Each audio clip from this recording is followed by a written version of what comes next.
దేవుని పరిశుద్ధ గ్రంథంలో నుండి ఒక వాక్య భాగాన్ని చదువుకుందాము. కీర్తనలు 119వ కీర్తన 119వ కీర్తన వచనము 67, 71 ఈ రెండు చరణాలను నేను చదువుతాను, మీరందరూ కూడా గ్రహించండి. కీర్తనల గ్రంథము 119వ కీర్తన 67, 71 చరణాలను చదువుతున్నాను, గమనించండి. శ్రమ కలుగక మునుపు నేను త్రోవ విడిచి తిని, ఇప్పుడు నీ వాక్యమును అనుసరించి నడుచుకొనుచున్నాను. 71వ చరణం. నేను నీ కట్టడలను నేర్చుకొనున్నట్లు శ్రమ నొంది ఉండుట నాకు మేలాయను. చదవబడిన ఈ మాటలు మనము ఆలోచన చేసినప్పుడు కీర్తనాకారుడు ఈ 71వ చరణంలో ఏమంటున్నాడంటే, నేను నీ కట్టడలను నేర్చుకున్నట్లు శ్రమ నొంది ఉండుట నాకు మేలాయను అనే మాటలు మనము చదువుకున్నాం. శ్రమలు అనేటివి రకరకాల ఉంటాయి. ఒక కుటుంబానికి ఉన్న శ్రమలు మరో కుటుంబంలో ఉండవు, తేడా కనపడుతుంది. శ్రమలు అనేవి రకరకాలు. ఇందులో గొప్పవారని కాదు, లేక చిన్నవారని కూడా కాదు. మనుషులమైన మనకు శ్రమలు అనేవి తప్పక ఉంటాయని దైవ గ్రంథము తెలియజేస్తా ఉంది. ఇక్కడ కీర్తనాకారుడు అంటున్నాడు, నేను నీ కట్టడలను నేర్చుకున్నట్లు శ్రమ నొంది ఉండుట నాకు మేలాయను. ఈ కీర్తనాకారునికి శ్రమలు ఎందుకు వచ్చాయట? కట్టడలను నేర్చుకోవడానికి. ఏ కట్టడలను? దైవ కట్టడలను. నేను నీ కట్టడలను నేర్చుకున్నట్లు నేను శ్రమ నొందాను, అది నాకు మేలైంది. ఈ రోజుల్లో కూడా మనకు కూడా ప్రతి కుటుంబంలో ప్రతి వ్యక్తికి అనేది ఒక్కొక్క కష్టము లేక ఒక్కొక్క శ్రమ అనేది ఉంటుంది. కానీ భక్తుడు లేక ఈ కీర్తనాకారుడు ఏమంటున్నాడు? శ్రమ నొంది ఉండుట నాకు మేలాయను అంటున్నాడు. అంటే ఇప్పుడు శ్రమలు మనకు మేలా కీడా? ఆలోచన చేయండి. శ్రమలు మేలే, శ్రమలు మేలే. జ్ఞాని అయినటువంటి సొలొమోను 24 అధ్యాయము 10వ వచనములు ఏమంటున్నాడంటే, శ్రమ దినమున నీవు కృంగిన ఎడల చేతగాని వాడవదు. ఈ రోజుల్లో చిన్న చిన్న శ్రమలకు భయపడి తట్టుకోలేక తాళలేక కృంగిపోయి వెనుదిరిగి పోతున్నారు. వారిని గురించి దేవుని వాక్యం ఏమంటా ఉంది? చేతగాని వారు లేక చేతగాని వారు. శ్రమదినమున నీవు కృంగిన ఎడల చేతగాని వాడవగుదు అని దైవవాక్యము మనల్ని హెచ్చరిస్తూ ఉంది. శ్రమలు ఎందుకు వస్తాయని మనము ఆలోచన చేశాం. పైన 67వ చరణంలో శ్రమ కలుగక మునుపు నేను త్రోవ విడిచి తిని. గమనించండి, ఈ కీర్తనాకారునికి శ్రమ కలగక మునుపు ఏమి విడిచాడట? త్రోవను విడిచాడు. ఏ త్రోవ అది? దేవుని మార్గము, దేవుని కట్టడలను, దేవుని న్యాయవిధులను, దేవుని చట్టాన్ని, ఆయన ప్రభుత్వములో ఉన్నటువంటి చట్టాన్ని శ్రమ కలగక మునుపు అవేవి కూడా కనబడలేదు, పాటించలేదు, ఆచరించలేదు. అయితే శ్రమ కలగక మునుపు నేను త్రోవ విడిచి తిని, ఇప్పుడు శ్రమ కలిగిన తర్వాత నీ వాక్యమును అనుసరించి నడుచుకొనుచున్నాను. వాక్యమును అనుసరించి నేను నడుచుకుంటున్నానని నేటి విశ్వాసులమైన మనకు ఈ వాక్యం ఎంతగానో హెచ్చరికగా ఉంది. వాస్తవమే, మనం ప్రభువు నమ్మకం మునుపు ఎన్నో శ్రమల్లో ఉన్నాము, ఎన్నో బాధల్లో ఉన్నాము, కష్టాల్లో ఉన్నాము, నష్టాల్లో ఉన్నాము. అయితే దేవుని కృపను బట్టి, ఆయన దయా కనికరమును బట్టి మనలో నెమ్మదిగా క్రమముగా మన విశ్వాసము పరిణామము హెచ్చైన కొలది దేవుడు మనలో ఏమిచ్చాడంటే నెమ్మదిస్తూ వచ్చాడు. కాదంటారా? నా మట్టుకైతే అవునంటాను. ఎప్పుడైతే లోక పాపము నుండి, ఆ దుష్టుని యొక్క రాజ్యములో నుండి, ఆ దుష్టుని యొక్క ఆధీనములో స్వాధీనములో నుండి ఎప్పుడైతే దైవకుమారుడైన క్రీస్తు యొక్క రాజ్య నివాసులమయ్యామో, అప్పుడు మనకు ఏం కలుగుతూ ఉందంటే నెమ్మది కలుగుతూ ఉంది, సమాధానము కలుగుతూ ఉంది. మానవునికి పాప క్షమాపణ అనేది ఎంతో విలువైనది. పాపము క్షమించబడడం అన్నది ఎంతో గొప్ప కార్యం. ఇది నిజానికి ఈ గొప్ప భాగ్యము ఈ పులివెందుల పట్టణంలో కొంతమంది అయినటువంటి మనకే దొరికింది. మానవుడు పాపముతోనే జన్మించి, పాపములోనే జీవించి, పాపములోనే చనిపోతే ఆ వేదనకరమైన స్థలానికి వెళ్ళి అక్కడ యుగయుగాలు అగ్నిగంధకాలతో మండే గుండములో పడి కేకలు వేయాల్సి, బాధపడాల, అయ్యో అయ్యో ప్రభువా అని అక్కడ కేకలు వేయాలి. అటువంటి భయంకరమైన స్థలానికి వెళ్లకుండా మనలను ప్రభువు రక్షించాడు. ఉదయకాలము ఆరాధనలో మనకు సహోదరుడు జ్ఞాపం చేశాడు. అంధకార సంబంధమైన అధికారములో నుండి తాను మిమ్మును విడుదల చేసి తన ప్రియ కుమారుడైన యేసుక్రీస్తు యొక్క రాజ్య నివాసులుగా చేశాడు. ఇప్పుడు మనము యేసుక్రీస్తు యొక్క రాజ్య నివాసులము. ఆయన రాజ్యానికి మనము వారసులము. ప్రియులారా, శ్రమ కలుగక మునుపు నేను త్రోవ విడిచి తిని, ఇప్పుడైతే నీ వాక్యమును బట్టి నడుచుకొనుచున్నాను. శ్రమ అనేది దేవుని దగ్గరికి మనలను నడిపిస్తుందని, ఆయన దగ్గరికి మనము నడిచినప్పుడు, ఆయన వాక్యమును అనుసరించినప్పుడు, ఆయన మాటలు వినినప్పుడు మనలో నింపబడే ఆత్మ సంతృప్తి అనేది మనకు కనబడుతుంది. ఆయన దగ్గర మనం ఉన్నప్పుడు అది ఆత్మ సంతృప్తి అనేది మనకు కనబడుతుంది.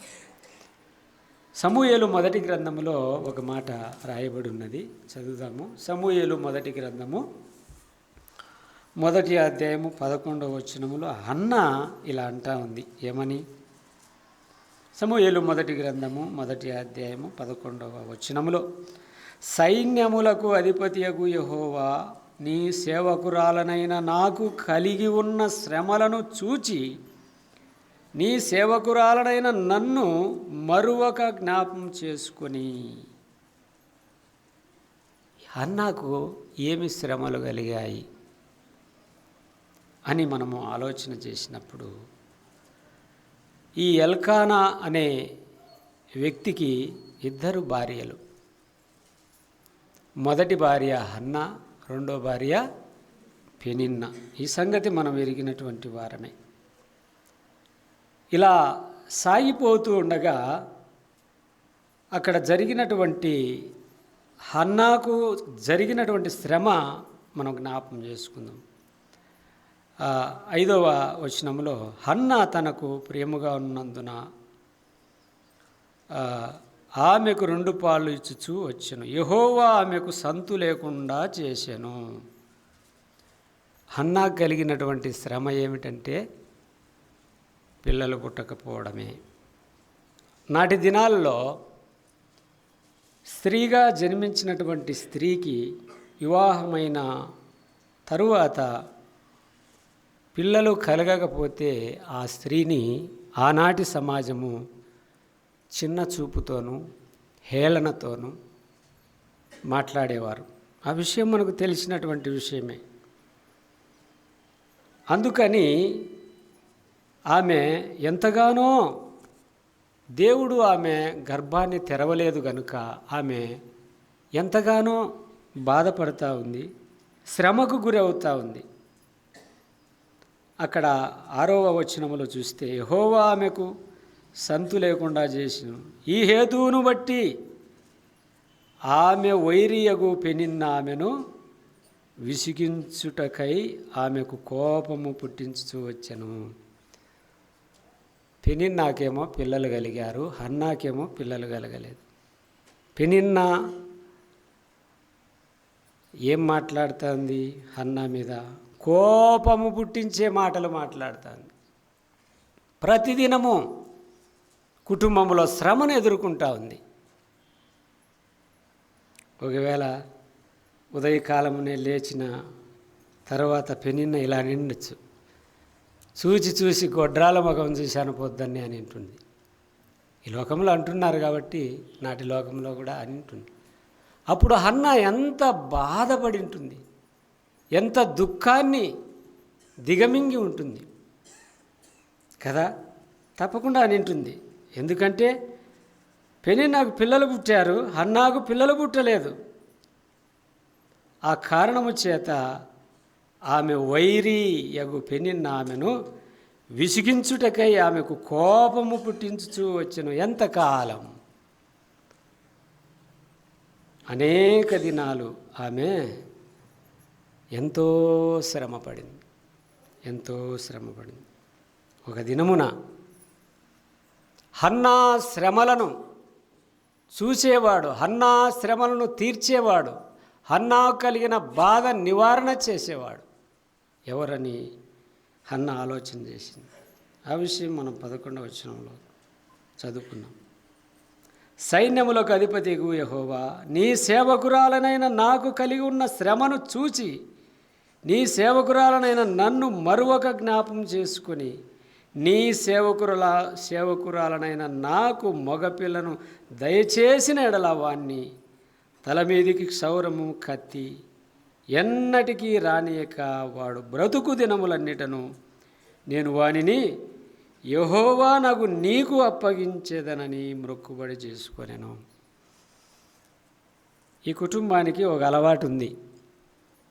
ఏటేటా షిలోహులో ఉన్నటువంటి దేవుని మందిరము దగ్గరికి వెళ్ళి ఆరాధించి తిరిగి వెళ్ళేవారు. అయితే మనం కూడా కుటుంబాలుగా ఉన్నాము. ప్రతి ఆదివారము మనము దేవుని మందిరానికి వస్తున్నాము. అక్కడ రాయబడి ఉన్నది, ఏటేటా సైన్యములకు అధిపతియగు యెహోవా యొక్క మందిరమునకు వారు వెళ్ళేవారు. ఖాళీ ప్రయాణం. ఈరోజు మనము ఇంటి దగ్గర బండి స్టార్ట్ చేస్తే మందిరం దగ్గరికి వచ్చి ఆగుతుంది. 4 అడుగులు వేస్తే మందిరంలో పడిపోతాం. అయినా కూడా దేవుని మందిరం అంటే మనకు ఎంతో నిర్లక్ష్యం కదా. నిర్లక్ష్యం. డిసెంబర్ 31 రాత్రి ఎన్నో మనం ఆలోచన చేసి ఉంటాం. ఈ సంవత్సరమైనా విశ్వాసములో ఎదగాలి, ఈ సంవత్సరమైనా ప్రార్థన పట్టుదలగా చేయాలి, ఈ సంవత్సరమైనా నేను ఆరాధన చేయలే కదా, ఆరాధన చేయాలి. ఈ సంవత్సరమైనా దేవునికి నమ్మకంగా బ్రతకాలి, ఈ సంవత్సరమైనా నేను దేవుని కొరకు వాడబడాలి అని రకరకాలుగా మనం ఆలోచన చేసి ఉంటాం కొంతమంది. నేను ఆలోచన చేస్తూ ఉన్నాను కాబట్టి గతంలో ఒక 15 సంవత్సరాల కిందట నా ఆలోచన కూడా అదే. ఈ సంవత్సరంలోనైనాను నేను దేవుని సన్నిధిలో దేవుని మాటలు ప్రకటించడానికి సహాయం చేయమని అడిగేవాడిని. ఎందుకంటే ఆ దినాల్లో అటువంటి ఆసక్తి ఉన్నది. 5 సంవత్సరాలు వెయిట్ చేసినాను. ఎందుకో నా మనస్సులో ఒక ఆలోచన ఉండేది, పెద్దలు చెబితే లేయాలి, లేదంటే నా అంతట నేను లేను అని నా మనసులో తీర్మానం చేసుకున్నాను. 2012 సంవత్సరంలో పెద్దలు అమెరికా నుండి ఇంటికి వచ్చి ఒక దినమున నేను నా మనసులో ప్రేరేపణ జరుగుతుంది. అప్పుడు విజ్ఞాపన ప్రార్థన ఒకరమే చేసేవాళ్ళం కాబట్టి అందరము గుంపు కూడి ఒకరమే చేసేవాళ్ళం. ఆ గుంపులో ఆ రోజు నేను విజ్ఞాపన చేయడానికి పూనుకున్నా ధైర్యంగా. అప్పుడు కాశిరెడ్డి సార్ కూడా ఉన్నాడు. చేసినాను. విజ్ఞాపన అయిన తర్వాత ఇంటికి వెళ్ళే సమయంలో ఆయన అన్నాడు, శనివారము విజ్ఞాపన తీసుకోమన్నాడు. అంతకుముందు 5 సంవత్సరాల నుండి నేను నా మనసులో దేవుని మాటలు ప్రకటించాలనే ఒక తాపత్రయ ఆలోచన ఉండేది. ఎందుకో నాకు తెలియదు కానీ నారాయణ రెడ్డి వాక్యం చెప్తున్నాడు, శ్రీధర్ రెడ్డి వాక్యం చెప్తున్నాడు, నరసింహులన్న వాక్యం చెప్తున్నాడు, నేనెందుకు వాక్యం చెప్పకూడదు? నాలో లోపం ఏమిటి? నాలో బలహీనత ఏమిటి? మనసులో ఆశ ఉంది కదా. ఆశ కలిగిన ప్రాణాలను దేవుడు తృప్తిపరుస్తాడని వాక్యంలో ఉంది కదా, ఉంది. అయితే 5 సంవత్సరాలు నేను ఆలోచన చేస్తూ ఉన్నా, ఎప్పుడెప్పుడు అయితే ఒక దినం సమయం అనేది వచ్చేసింది. వచ్చినప్పుడు లేచి విజ్ఞాపన ప్రార్థనలో తెలియక ఎక్కువ సమయాన్ని తీసుకున్నాను. అయితే ఎవ్వరు కూడా నన్ను ఏమీ అనలేదు. ఇంత సమయం తీసుకున్నాను. గంట పైగా తీసుకున్నా విజ్ఞాపన. తెలియని ఆ సమయంలో పెద్దలు కూడా తెలియని రీతిలో అలా ఉంటుందిలే అని ఆలోచన చేశాను. క్రమేణా మార్పు జరగడం వల్ల దేవుని వాక్యాన్ని సమయానికి ముగించడం అన్నది నేర్చుకోవడం జరిగింది. క్రమం అనేది దేవుని మందిరంలో తప్పనిసరిగా ఉండాలి. క్రమము లేకపోతే అక్రమం అవుతుంది. అక్రమం ఉన్న చోట పరిశుద్ధాత్ముడు ఎన్నడూ కూడా ఉండడు, పని చేయడు. ఈరోజు మనము దేవుని మందిరానికి వచ్చినామంటే ఎందుకు వచ్చినాం? ఏ ఉద్దేశముతో వచ్చినాం? ఏ తలంపుతో వచ్చినాం? ఏ ప్రయోజనం కోరి వచ్చినాం?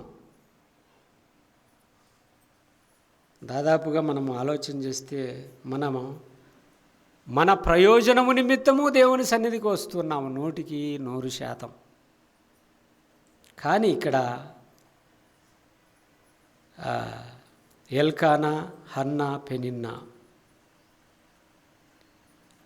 దేవుని ఆరాధించడానికి వస్తున్నారు. వారు దేవుని ఆరాధించడానికి, క్రమము తప్పకుండా దేవుని ఆరాధించడానికి వస్తున్నాడు.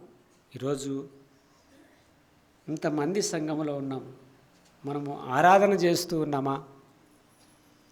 కనీసము ఆరాధన చేసిన తర్వాత ముగింపులో ఆమెన్ అనడానికి కూడా మన మనస్సు ఎక్కడనో ఉంది.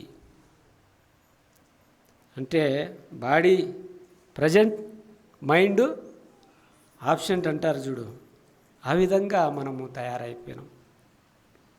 ప్రియులారా, ఇది దేవుని మందిరము. ఇక్కడ ఉండవలసినటువంటి తీరు, ఇక్కడ ఉండవలసినటువంటి ఉద్దేశము, ఇక్కడ ఉండవలసినటువంటి తలంపులు అక్కడక్కడ మనము గ్రహించినప్పుడు మందిరములోనికి వచ్చిన మీదట ఎక్కడ ఏ సౌండు వినపడకూడదు. ఎందుకు మనం మందిరంలో మాట్లాడుకుంటున్నాం? ఎందుకు మందిరంలో మనం ఒకరి ముఖాలు ఒకరు చూసుకుంటూ ఉన్నాం? ఎందుకు మనం మందిరంలో అటు ఇటు తిరుగుతూ ఉన్నామంటే మనలో ఆత్మీయ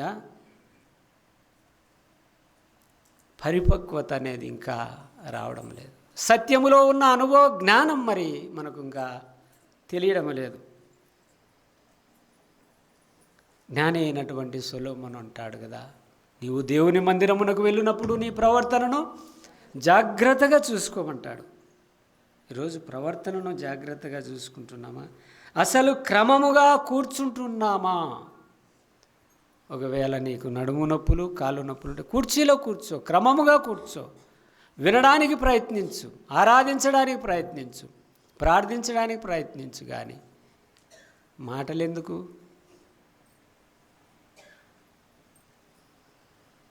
నేటి దినాల్లో ప్రభుత్వ ఉద్యోగులు ఆఫీస్కి వెళ్ళడము, ఆ అటెండ్ బుక్లో సంతకం చేయడము, ఒక 10 నిమిషాలు అరగంట ఆడు ఉండడము, కనపడకుండా పోవడం. గమనించినారా? అక్కడక్కడ మీరు సంతకమేమో ఉంటుంది, ప్రజెంట్ ఉంటుంది, రైట్ వచ్చినాడు డ్యూటీకి, కానీ మనిషి చూస్తే కనపడడు. ఈరోజు మనం మందిరానికి వచ్చినాం ఎవరికి? పెద్దలకు కనపడడానికి, మనుషులు చూడడానికి సంతకం చేయించుకున్నాం, హాజరు వేయించుకున్నాం. కానీ నీ మనసంతా, నీ ఆలోచన అంతా ఎక్కడ ఉంది? ఆలోచన చేద్దాం. సంవత్సరాలు గడుచు కొలది మన భక్తిలో పరిపక్వ దశ కనబడకపోతే ఏం ప్రయోజనం? నేను కూడా వస్తున్నానమ్మా 20-25 సంవత్సరాల నుండి మందిరానికి. నువ్వు క్రమము నేర్చుకోలేదే. దేవుని సన్నిధిలో ఎలా నడుచుకోవాలనో తిమోతితో పౌలు చెప్పాడు. నేను రావడము ఆలస్యమైతే జీవము గల దేవుని సంఘములో జనులు ఎలా ప్రవర్తించాలనో నేర్పించమన్నాడు. మనము క్రమము నేర్చుకుంటే ఆటోమేటిక్గా మనకు విశ్వాసం ఉన్నట్లే. మిడతలకు రాజు లేడు, అవి ఎలా వెళ్తాయట? వరుస క్రమములో వెళ్తాయి. మనకు హెచ్చరించే వాళ్ళు ఉన్నారు, దండించేవారు ఉన్నారు, ఇంకా అనేక మంది ఉన్నా కూడా మన బుద్ధి ఏ బుద్ధి? మార్పు లేని బుద్ధి. ఆ విధంగా మనము ఉంటున్నామేమో స్వపరీక్ష చేసుకోమని దైవవాక్యము ద్వారా హెచ్చరించబడుతూ ఉన్నాం. హన్నా, పెనిన్నా, ఎల్కానా వీరందరూ కూడా ఏటేటా ఎక్కడికి వెళ్ళేవారు? షిలోహు మందిరములోనికి దేవుని ఆరాధించడానికి. ఈరోజు మనము ఆయనను ఆరాధిస్తున్నామంటే అది మనం మంచి వాళ్ళమని కాదు కానీ, లేక మనం భక్తిపరులమని కాదు కానీ, మన స్థితి ఇంకా మెరుగైనదని కాదు కానీ, కేవలము ప్రభు అయిన యేసుక్రీస్తునందు విశ్వాసముంచడం ద్వారా ఈ గొప్ప రక్షణ మనకు దేవుడిచ్చాడు. ఇంత గొప్ప రక్షణను మనము నిర్లక్ష్యము చేసిన ఎడల ఎలా తప్పించుకుంటామని వాక్యములో రాయబడింది. ప్రియులారా, రోమాపత్రిక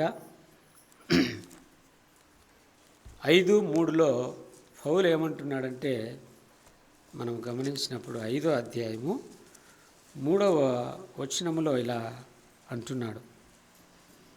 ఏమని? శ్రమ ఓర్పును, ఓర్పు పరీక్షను, పరీక్ష నిరీక్షను కలగజేయనని ఎరిగి శ్రమల యందు అతిశయపడదము. హన్నా శ్రమల్లో ఓర్చింది, శ్రమను ఓర్చుకుంది, అది పరీక్షగా భావించింది. ఆ శ్రమ తీర్చుకోవడానికి, ఆ బాధ నివారణ చేసుకోవడానికి నా దేవుడైన యెహోవా ఉన్నాడని ఆయన సన్నిధికి వెళ్ళి విజ్ఞాపన చేసింది. విజ్ఞాపన చేయగానే హన్నా ప్రార్థన దేవుడు ఆలకించి ఆమె ప్రమాణాలు దేవుడు విని ఆమెకు చక్కటి కుమారుణ్ణి ఎవరినిచ్చాడు? సమూయేలునిచ్చాడు. హన్నా ప్రార్థన ఎంత నిజాయితీ, ఎంత నిక్కచ్చమైనది అంటే సమూయేలు జీవితమే మనకు నేర్పిస్తుంది. ఆనాటి ఇశ్రాయేలు జనాంగానికి ఆయన ప్రవక్తగా, న్యాయాధిపతిగా, యాజకుడిగా ఉండి కొన్ని సంవత్సరాలను ఇశ్రాయేలు ప్రజలను దేవుని వైపుకు నడిపించినవాడు, దేవుని మాటలు వినిపించినవాడు. అటువంటి భక్తుని కన్నది ఎవరు? ఈ హన్న. శ్రమలు ఓర్చింది, బాధలను తట్టుకుంది. ఇంకా పెనిన్నా అనే దూషణ మాటలకు ఏమాత్రమును అధైర్యపడకుండా, అలసిపోకుండా వాటిని తీర్చేవాడైనటువంటి దేవుని దగ్గరికి వచ్చి కన్నీరు గార్చి మొరపెట్టుకొని ఆమెకున్న శ్రమను నివారణ చేసుకున్నట్లుగా చూస్తాం. శ్రమలు రకరకాలుగా ఉంటాయి. ఒక్కొక్క కుటుంబములో ఒక్కొక్క విధంగా ఉంటాయని ముందుగానే మనము గమనిస్తూ ఉన్నాం. ఈ రోమా పత్రికలో కూడా పౌలు అంటున్నాడు, శ్రమ ఓర్పును, ఓర్పు అనేది పరీక్ష నిరీక్షణను కలుగజేయనని ఎరిగి శ్రమల యందు అతిశయపడుదుము. ఎందుకనగా ఈ నిరీక్షణ మనలను సిగ్గుపరచదు. మనకు అనుగ్రహింపబడిన పరిశుద్ధాత్మ ద్వారా దేవుని ప్రేమ మన హృదయములో కుమ్మరింపబడి ఉన్నది అని ఇక్కడ రోమియోలకు తెలియజేస్తున్నాడు. శ్రమ ఓర్పును కలిగిస్తుందంట. యోబు అంటాడు, యోబు భక్తుడు ఇలా అంటాడు. మనము గమనించినప్పుడు యోబు గ్రంథంలో ఒక మాట 23:10 ఇలా రాయబడి ఉన్నది. 23:10 ఆయన నన్ను శోధించిన తరువాత నేను సువర్ణం వలె కనబడుదును. ఆయన దేవుడు మనల్ని శోధించినప్పుడు, ఆ శోధనకు నిలబడినప్పుడు, తట్టుకున్నప్పుడు మనం ఎలా కనబడతామట? సువర్ణము, బంగారు వలె మెరిసిపోతాం. పెనిన్నా పెట్టినటువంటి ఆ శోధనలకు, ఆ దూషణ మాటలకు తట్టుకొని, తాలుకొని, ఓర్పు కలిగి, పరీక్షించబడి ఎంతో దుఃఖాన్ని దిగమింగుకొని దేవుని దగ్గరకు వచ్చి మొరపెట్టుకున్నది. ఎప్పుడైతే దేవుడు హన్నా గర్భాన్ని తెరిచాడో వెంటనే హన్నా హృదయంలో ఏమి కలిగింది? సంతోషము కలిగింది.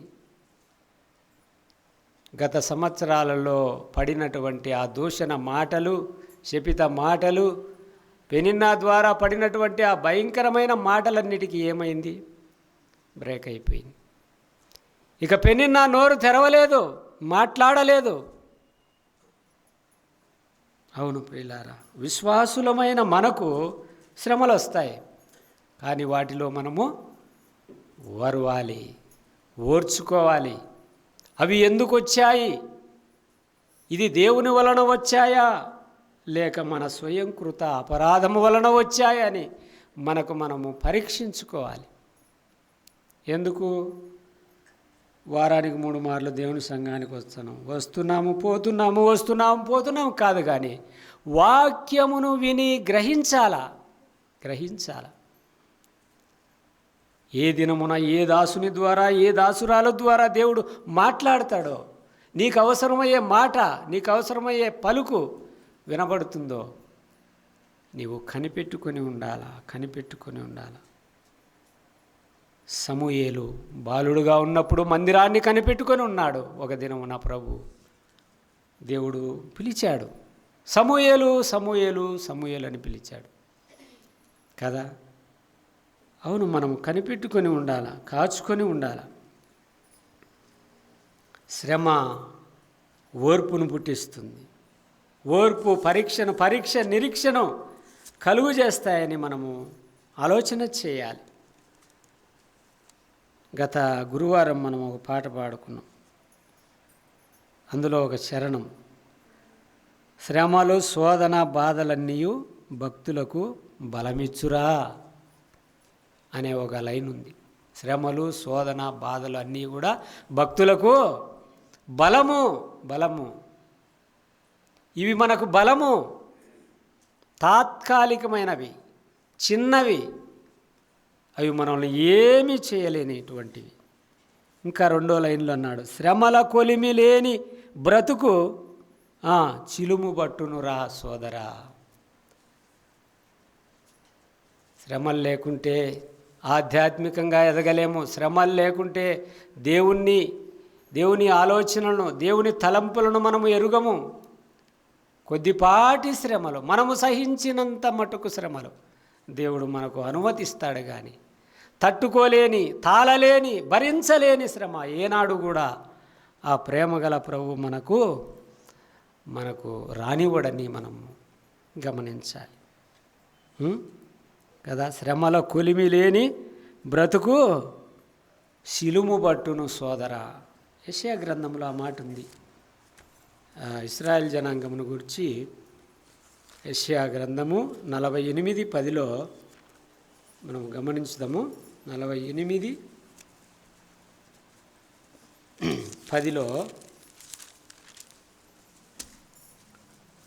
నేను నిన్ను పుటము వేసి తిని వెండిని వేసినట్లు కాదు, ఇబ్బంది కొలిమిలో నిన్ను పరీక్షించి తిని నా నిమిత్తమే ఇలాగు చేసేదను.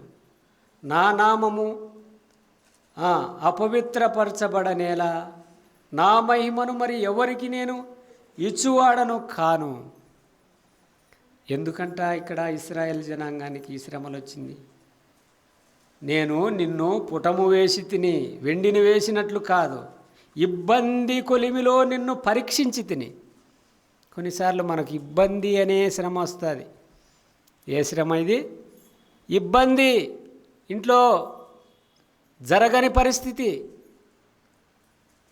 లేమిడి, కొదవ, కొరత. ఆ సమయంలో మనము ఎవరి వైపు చూస్తాం? మామూలుగా సాధారణంగా మనం మనుషుల వైపు చూస్తాం. ఎవరి దగ్గరికి వెళ్ళి అడగాలి, ఎవరి దగ్గర ఇప్పించుకోవాలి, ఎవరి దగ్గర మనము తెచ్చుకొని పోషించబడాలని కొంత మానవరీత్యా లోకరీత్యా మనము ఆలోచన చేస్తాం కదా. ఇబ్బంది కొలిమిలో నిన్ను పరీక్షించి తిని. ఇది కూడా ఒక పరీక్ష. ఇబ్బందులు కలిగాయా? ఇది పరీక్షిస్తున్నాడు దేవుడు.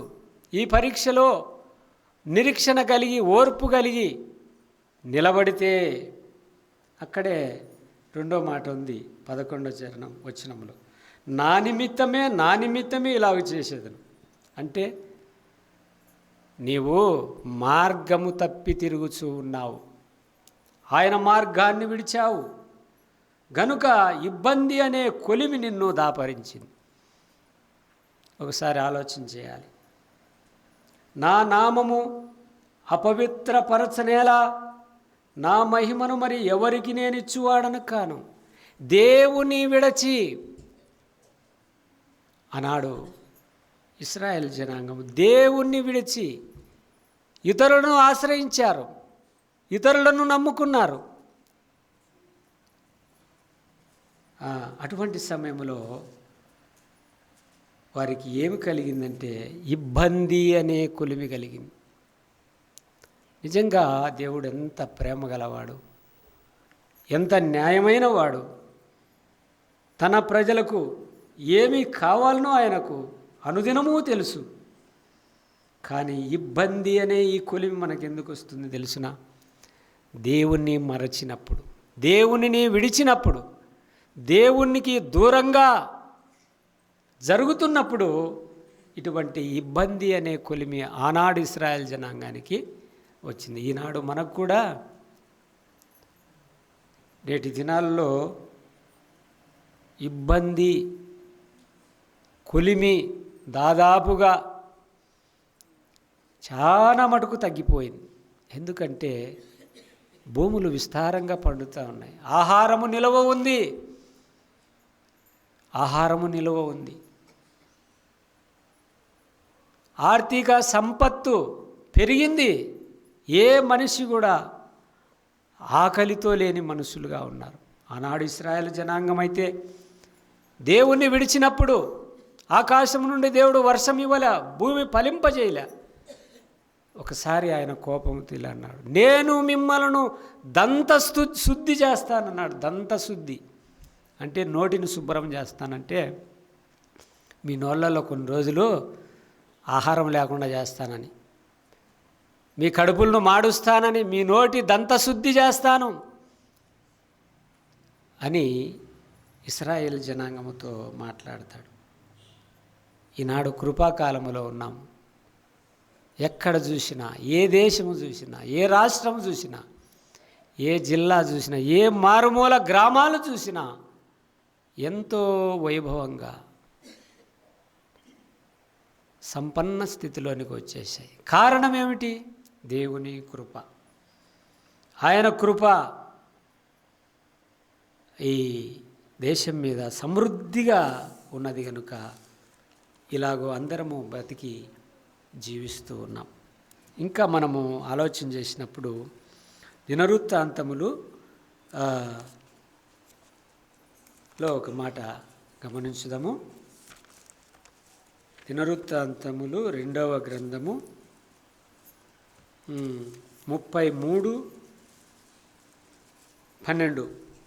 దినవృత్తాంతములు 2వ గ్రంథము 33:12 వచనంలో ఇక్కడ మనకు ఒక రాజు కనపడతాడు.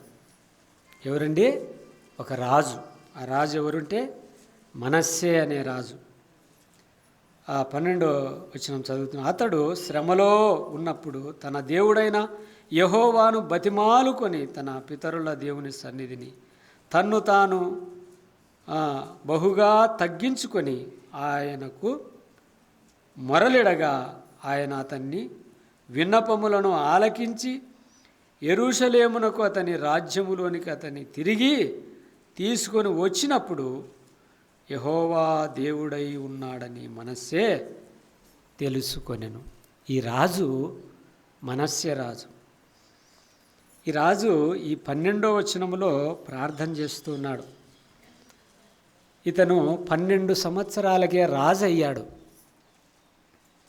తన దగ్గర ఉన్నటువంటి పెద్దల ఆలోచన చొప్పున పాలన జరిగిస్తూ వచ్చాడు. తన తండ్రి హిజ్కియా, తన తండ్రి తర్వాత మనస్సే రాజయ్యి ఇలాగూ జీవిస్తూ దేవుని దృష్టికి చెడుతనాన్ని బహుగా జరిగించాడు. ఎంతగా అంటే దేవుని ఆలయమైనటువంటి యెరూషలేములోనే చెక్కుడు విగ్రహాలను, కొయ్యతో చేసిన విగ్రహాలను తెచ్చి మందిరములో ఉంచాడు. ఎంత ఘోర పాపం! ఇటువంటి రాజు ఇంకా ఆయన ఏమేమి చేశాడంటే, ఆ మనస్సే 9వ వచనం చదివితే, ఈ ప్రకారం మనస్సే యూదా వారిని యెరూషలేము కాపురస్తులను మోసబుచ్చిన వాడై ప్రజలను మోసబుచ్చాడు. దేవుని నామాన్ని గణపరచవలసినటువంటి రాజు ప్రజలను మోసగించి ఆ చెక్కుడు విగ్రహాలను తెచ్చి యెరూషలేము మందిరములో ఉంచి దేవుని నామానికి అపకీర్తి తెచ్చాడు. అలా జీవిస్తున్నటువంటి సమయంలో దేవుడు కోపగించుకొని, అక్కడే మనము 10వ వచనంలో ఆలోచన చేస్తే 11లో, కాబట్టి యెహోవా అష్షూరు రాజు యొక్క సైన్యాధిపతులను వారి మీదికి రప్పించి మనస్సే తప్పించుకొని పోకుండా వారు అతన్ని పట్టుకొని గొలుసులతో బంధించి అతనిని బబులోనుకు తీసుకొని పోయిరి.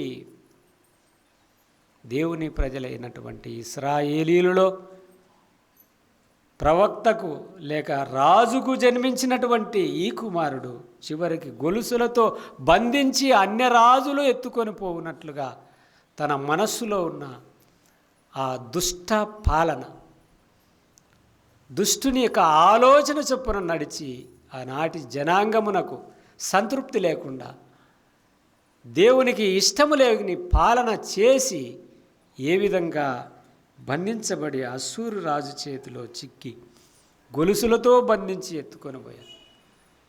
ఆ సమయంలో అంతటి దుర్మార్గుడైనటువంటి దుష్టుని స్వభావము కలిగినటువంటి ఏమాత్రమును దైవత్వము లేని రాజుగా పాలన జరిగించినటువంటి ఈ మనస్సే చివరికి ఏమని ప్రార్థన చేస్తున్నాడంటే, యెహోవాయే దేవుడై ఉన్నాడని మనస్సే తెలుసుకొనెను.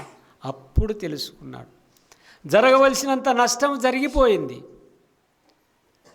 దేవునికి అవమానము తెచ్చాడు, దేవుని బాధ పెట్టాడు, దేవుని దుఃఖపరిచాడు. అయినా కృపగల దేవుడు మనస్సేను జ్ఞాపకం చేసుకొని ఎక్కడికి నడిపించాడు?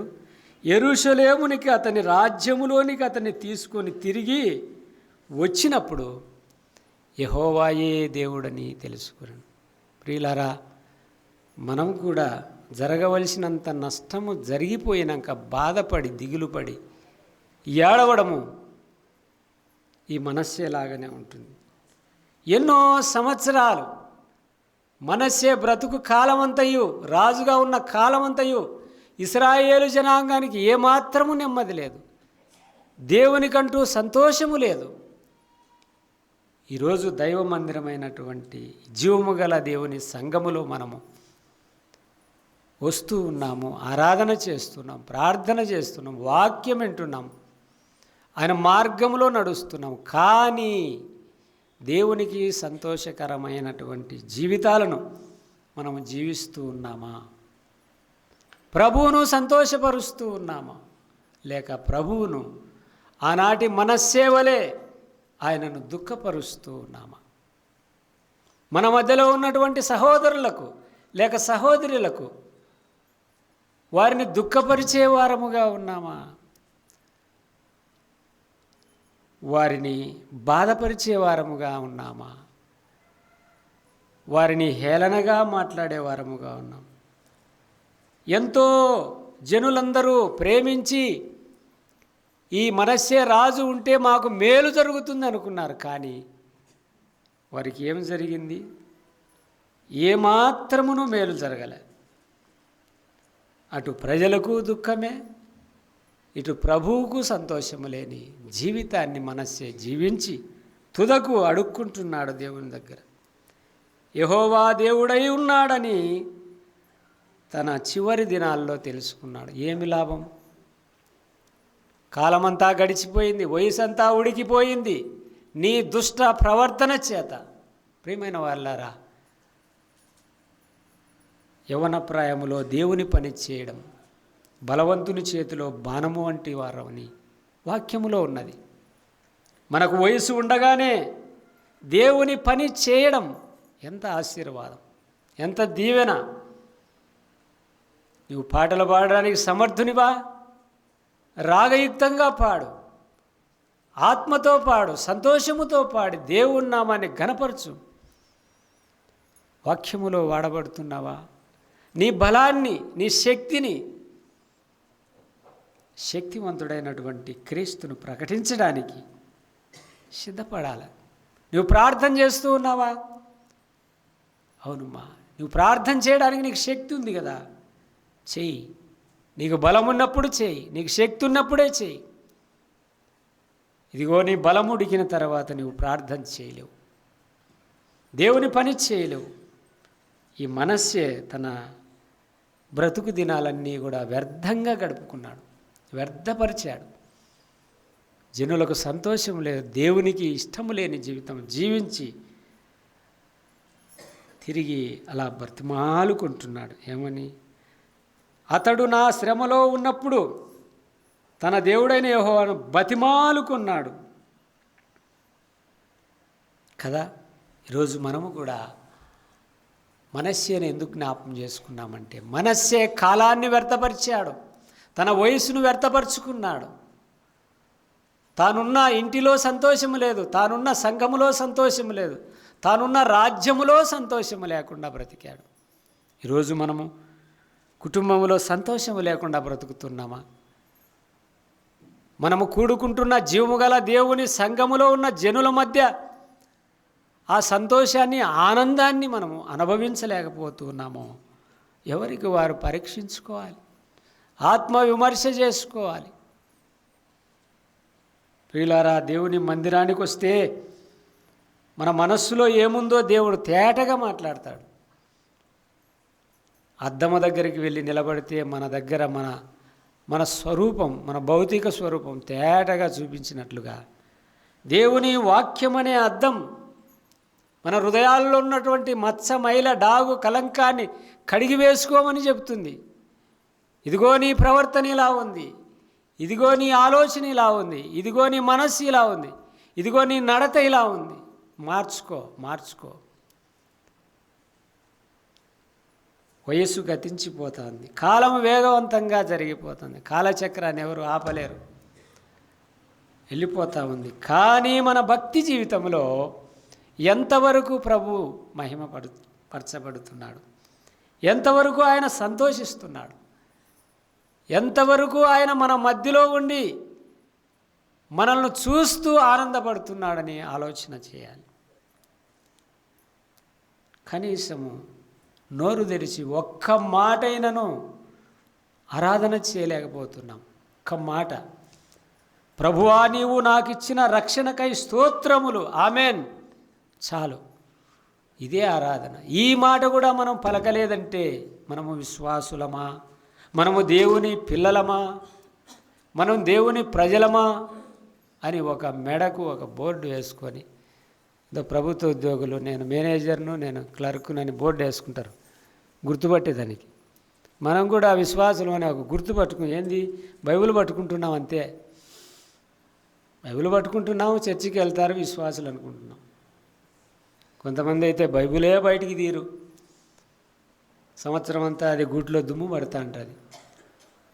సంవత్సరం ఆపొద్దు ఇదిలిచ్చి జనవరి 1కా లేక క్రిస్మస్కా దేవుని సన్నిధానానికి వచ్చి మనము పాట పాడతాం. చింత లేదు ఇక యేసు పుట్టెను అనే పాట పాడతాం. ఇవన్నీ మామూలు అయిపోయినాయి కొంతమందికి. చింత లేదు, సంవత్సరం అంతా నాకు చింత లేదు ఇంకా అని ఆ పాట పాడేసి బైబిల్ మూసేసి జిప్పు వేసి మళ్ళా గూట్లో వేస్తే అది మళ్ళా సంవత్సరం తెరవబడం. ఇట్లా కొంతమంది ఇలా జీవనము గడుపుతున్నారు. ప్రియులారా, ఇది జీవము గల దేవుని సంఘము, ఇది జీవము గల దేవుని మాటలు.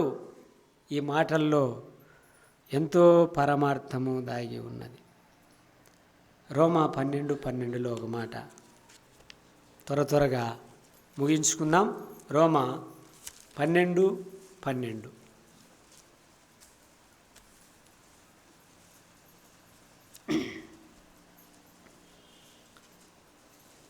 శ్రమయందు ఓర్పు గలవారై ప్రార్థన యందు పట్టుదల కలిగి ఉండుడి. శ్రమలో ఏముండాలట? ఓర్పు. శ్రమలో ఓర్పు కలిగి గలవారై ప్రార్థన యందు పట్టుదల కలిగి ఉండుడి.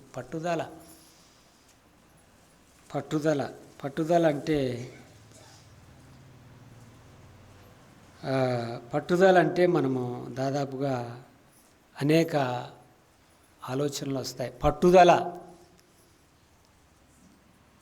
వాడు బహు పట్టుదల మంచి, పట్టినాడంటే దాన్ని సాధించే వరకు ఇడ్చడంట అంటారు ఒక్కొక్కరిని.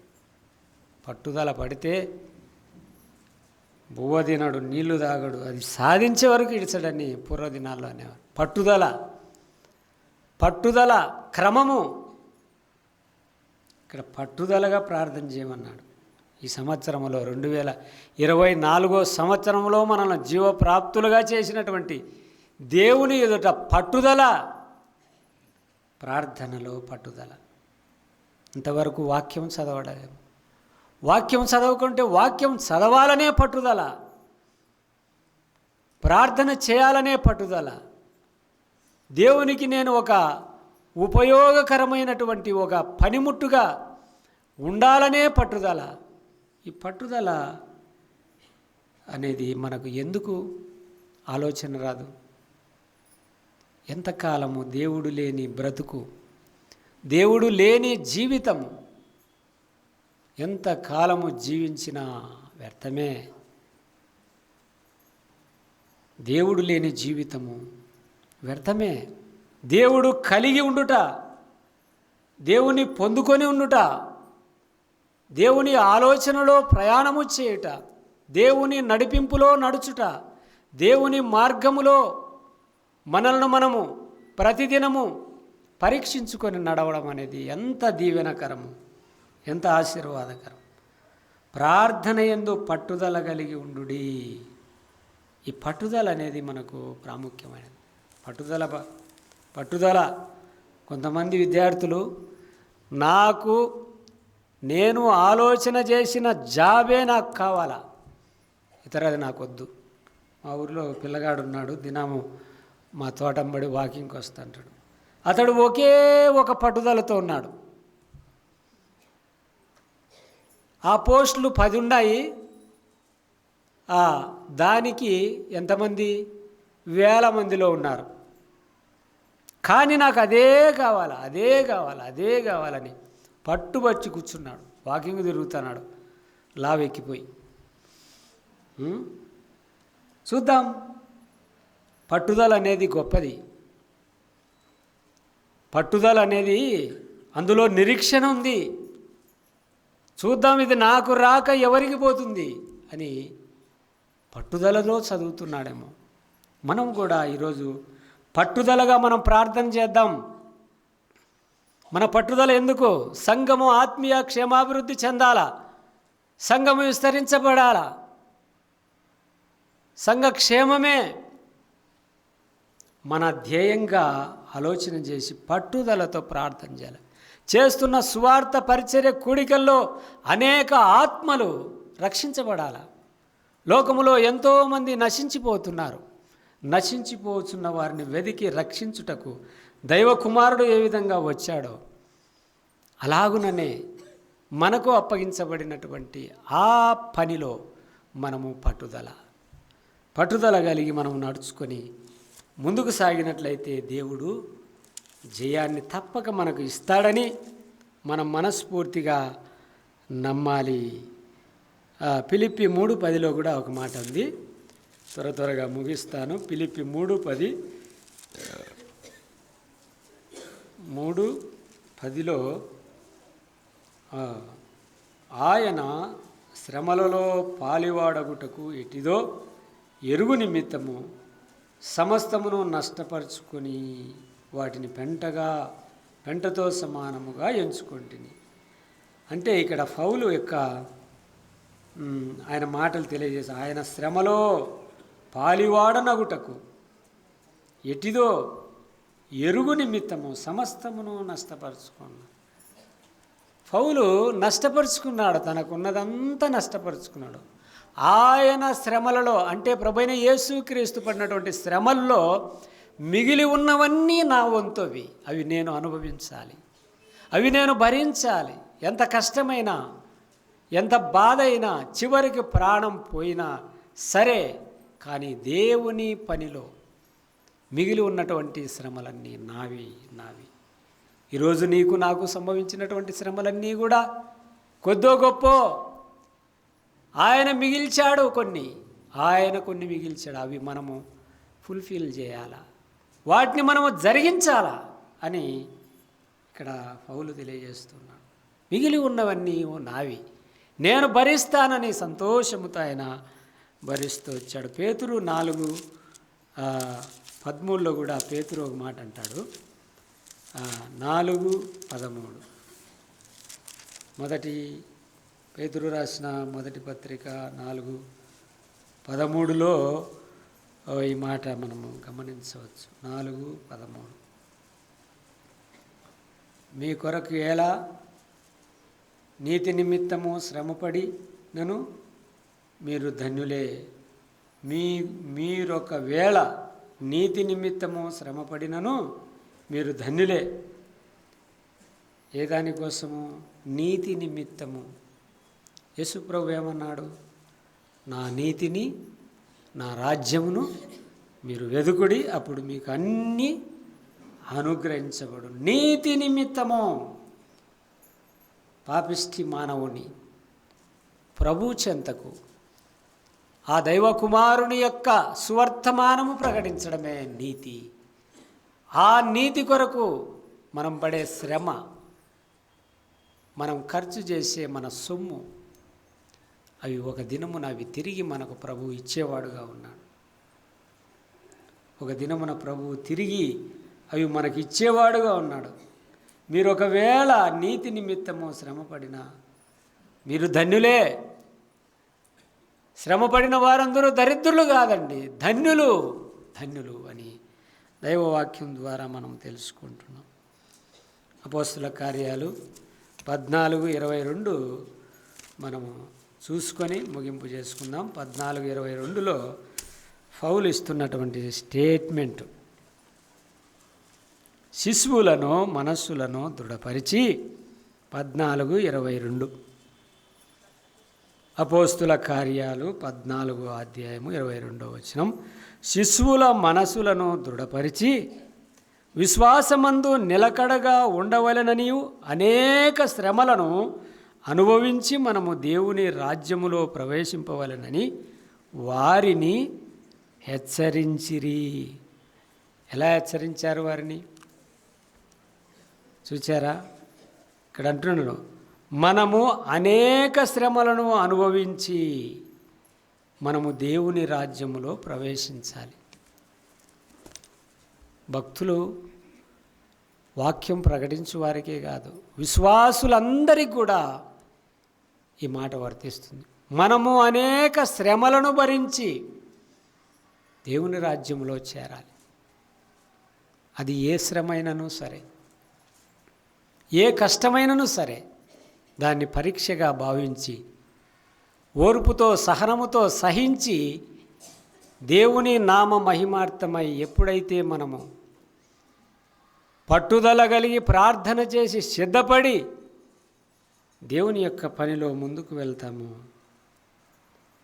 ఆ శ్రమలన్నీ కూడా వాటి వెనుక ప్రభు ఉన్నాడు. అపోస్తలుడైన పౌలుకు ఎన్నో శ్రమలు వచ్చాయి. తుదకు ఏం చెప్పాడంటే, ఆ శ్రమలన్నీ నేను కాదు, నా యందు ఉంచబడిన దేవుని కృప భరించిందట శ్రమలన్నీ. మనం అనుకుంటాం మనమే భరిస్తున్నామని. కాదు, మన వెనుక దేవుడున్నాడు. దానిలో శ్రమలో నీకు సహాయం చేస్తూ ఉన్నాడు. బుద్ధిమాలిన అటువంటి ఒక ఆయన గాడిదను త్రోవకు తీసుకుపోతాడు సార్. బిలాం గాడిదనెక్కి పోకూడని త్రోవకు పోతే గాడిద బుద్ధి చెప్పింది. అది పోలా, ఎన్ని మార్లు కొట్టినా ఆ దారిన పోలే. చూసారా? ఒక్కొక్కసారి దేవుడు మనకు కొన్ని జంతువుల ద్వారా పాఠాలు నేర్పిస్తాడు. మనుషుల ద్వారానే కాదు, జంతువుల ద్వారా పాఠాలు నేర్పిస్తాడు. కోడెందుకు ఏకూజావనే కూస్తుంది? అది దాని నైజం. పేతురుతో అన్నాడు, పేతురు, నీవు ఈ దినమున కోడి కుయ్యక మునుపే ముమ్మార్లు నన్ను ఎరుగనని పలుకుతావు అన్నాడు. ఆ మాటలు ఎప్పుడైతే పలికాడు, వెంటనే కోడి కూసింది. అయ్యో ప్రభువా ప్రభువా అని ఏడ్చి ప్రలాపించి పశ్చాత్తాపడి మారుమనసు పొంది మరెన్నడూ కూడా ప్రభును ఎరుగననకుండా జీవించాడు. అవును ప్రియులారా, శ్రమలు వస్తాయి. యేసును పట్టుకొని పోయినట్లే నన్ను పట్టుకొని పోతారేమో అని కొంత భయపడ్డాడు పేతురు. ఆయనను శిక్షించినట్టు నన్ను శిక్షిస్తారేమో అని భయపడ్డాడు. అయినా తప్పలే ఆ శిక్ష పేతురుకు, ఆ శ్రమ తప్పలే. అయితే దాని వెనుక ఎవరున్నారు? ప్రభువు బలపరిచాడు. ఈనాడు నిన్ను నన్ను కూడా ప్రభు బలపరుస్తున్నాడు. మన శ్రమల్లో ఆయన వెనుకుండి నడిపిస్తున్నాడు. ఇరుకు మార్గములో విశాలత కలుగజేయవాడు ఆయనే. మన శ్రమలన్నిటిలో కూడా ఆయన వెనుకుండి మనల్ని ధైర్యపరిచి నడిపించేవాడు మన ప్రభు. ఈ నూతన సంవత్సరములో గడిచిన 2023 సంవత్సరంలో ఏదైతే మనం కోల్పోయామో దాన్నన్నిటినీ తిరిగి పొందుకోవాలంటే ప్రార్థన నిర్లక్ష్యం చేస్తున్నామా? వాక్యాన్ని నిర్లక్ష్యం చేస్తున్నాం, సంఘాన్ని నిర్లక్ష్యం చేసి ఏదో అనాలోచితంగా వచ్చిపోతూ కాలాన్ని వృధా చేస్తున్నామా? మన సేవలే కాలాన్ని వృధా ఎన్నడూ చేయకుండా దేవుని యొక్క నామాన్ని ఆనాడు హన్నా వలె శ్రమను ఓర్పుతో సహించి శ్రమకు తీర్చువాడు ఆయనే అని ఆయన దగ్గరకు వచ్చి ఏ విధంగా మొర్రపెట్టుకొని ప్రతిఫలం పొంది ఆనందించిందో, అలాగుననే ఈ నూతన సంవత్సరంలో కూడా మనం కొన్ని తీర్మానాలు చేసుకుని ఆ తీర్మానములో పట్టుదల కలిగి ఉండడం అన్నది ఎంతో శ్రేష్టమైనది. అలాగున మనం పట్టుదల కలిగి, ప్రార్థన యందు పట్టుదల కలిగి, వాక్యమందు పట్టుదల కలిగి మనము జీవిస్తూ ప్రభు నామాన్ని మహిమపరుస్తూ ఆయన చిత్తానుసారంగా మనము నడిచినట్లయితే దేవుడు మన వెంట ఉండి మనల్ని నడిపించువాడై ఉన్నాడు. దేవుడి మాటలు దీవించునుగాక.